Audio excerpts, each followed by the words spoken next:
Welcome back, everyone. I got some fun tips for you, some more tips.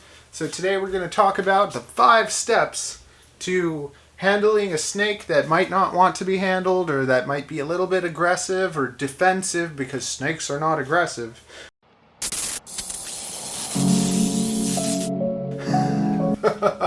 You have to always be careful what you say these days, because you say the wrong thing and someone will get annoyed.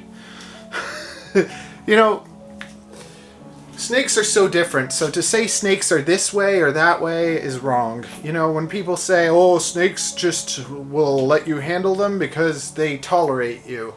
In some cases, yes, some snakes will only ever tolerate you, but you know, in most cases, I think that the people that say that have never really put in the time and actually built a relationship with a snake. Now, there are always special cases, so we have Calypso, and as much as I want to be Calypso's friend, I have handled Calypso from the time she was born, and she's always kind of been the same. She acts good, she acts normal, I've looked at a lot of things online, and she's not having the problems that most people have, where it's like she's just defensive in her home, and I take her out and she's fine. That's how Hercules is. Hercules will come out flying at me. Once I take him out, he'll never strike at me. Calypso's very special because she doesn't show aggression. She doesn't show like she's mean or she wants to get me. She just chills. She hangs out with me. And I've tried to be consistent. You know, there's been times where I've held her every day for 20 days. And then basically I'm filming it. I'm like, yeah, we're really getting somewhere. And bam, she bites me in the face.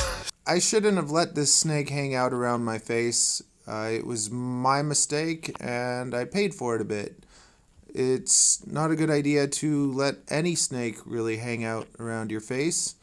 But let's talk about it some more and see if we can learn from my bad experience. So you can watch that video too. But I'm never trying to get bit. Okay, I'm never trying to get bit, and right now I'm going to try and have a session with her and walk you through some steps on what to do to try not to get bit and to have a positive experience. But number 1 is confidence. Confidence, stay calm, okay? So you have to be confident. You can't be scared she's going to bite you. If I open it up and I'm scared, I'm cautious. There's a difference. I'm not going to open up this with fear. I'm gonna open up her home with this. No, well, this is not her home. I put her here because I cleaned her home. But right now I'm gonna take this thing because when I open it, she might fly out at me. And I don't know if you'll see. Oh, see, now she's looking nice and calm. But I have my thing, so I'm gonna make sure that she knows I'm not just giving her food right now, but I'm gonna be confident and calm. I'm not going to be worried, even though she's like looking at me. Like, let's see if we can get her to kind of. Nope, she's she's paused. She's staring at me, and we're gonna have a nice time. I'm just gonna grab her. I'm gonna be confident. I'm gonna stay calm. I know that it's not feeding time. I'm just gonna go in and grab her, and I got her now, and she's not like being freaky or trying to bite me or anything. I got her out, and now that I have her here with me, you see she has these nice long tongue flicks, and it's good.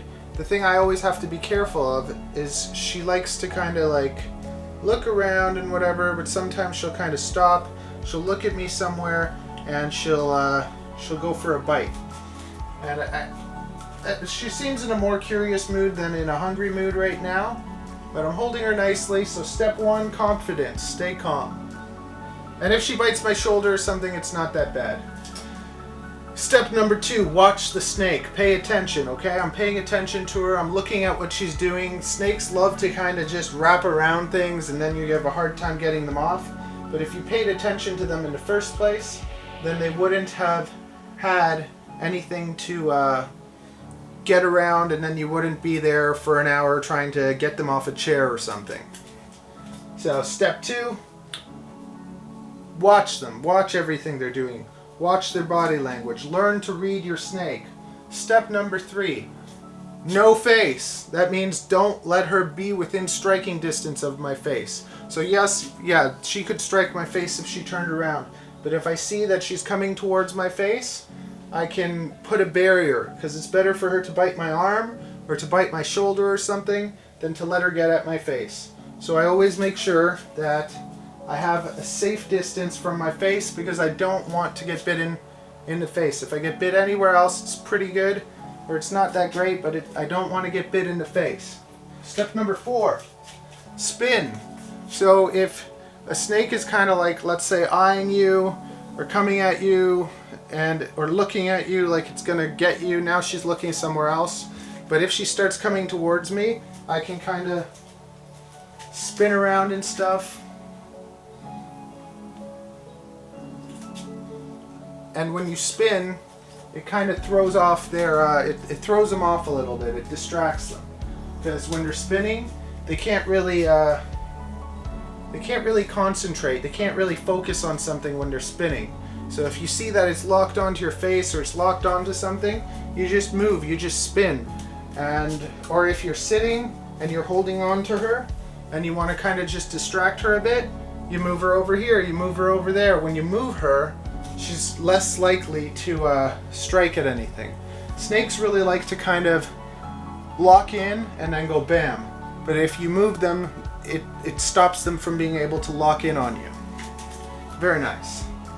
Step number 5. Wait for the animal to become calm.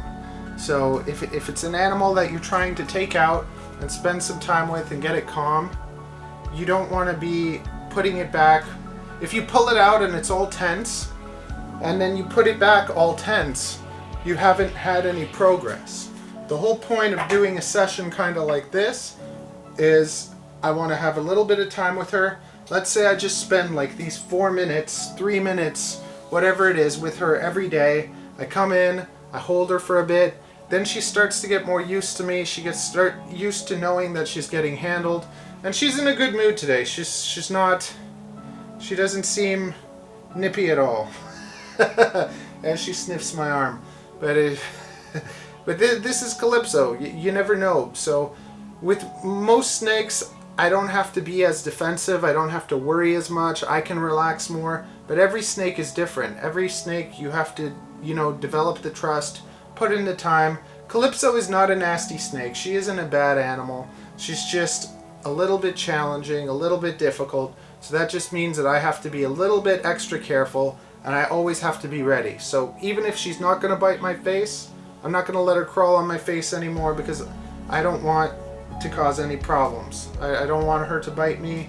It's not what I'm trying to do. And every time she kind of sniffs me for a while, I'm always a little bit, oh, don't bite me. What are you waiting for? Do it!